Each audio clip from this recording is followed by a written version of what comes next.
नमस्कार, मी डॉक्टर संजीवनी राजवाडे। पावसाळ्यामध्ये आपल्याला त्वचेचे बरेचसे विकार होतात। त्वचेवर बारीक बारीक फोड येणं, अंगावर खाज येणं, काही वेळेला चट्टे उठतात। अशा वेळेला आपण वेगवेगळ्या प्रकारची क्रीम्स वापरतो आणि बराच वेळेला ही औषधं घेऊन सुद्धा किंवा औषधं लावून सुद्धा आपल्याला फायदा होत नाही। अशा वेळेला बाजारात मिळणारी जी मायाळूची भाजी असते ती आपल्याला उपयोगी ठरू शकते। मायाळूची पानं आणून ती आपण कच्च्या स्वरूपामध्ये वाटून त्याची जी पेस्ट तयार होते ती जर आपण या ठिकाणी लावली, या चट्ट्यांवर त्याची हलक्या हाताने मालिश केली तर 3 ते 4 दिवसांमध्ये हे चट्टे हळूहळू कमी होतात। या भाजीमध्ये शिजवल्यानंतर पावसाळ्यात जे आपल्याला जुलाब होतात त्यासाठी अतिशय उत्तम गुणकारी तत्व सापडतात।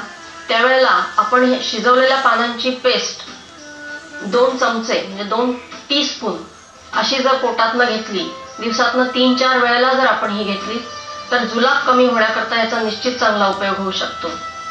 आणि म्हणूनच पावसाळ्यात तर ही भाजी आपण वापरावीच, पण पावसाळ्याच्या व्यतिरिक्त सुद्धा जिथे मिळू शकत असेल त्या ठिकाणी आपण ही जरूर वापरावी आणि त्याचे आपल्या शरीरासाठी चांगले फायदे करून घ्यावे।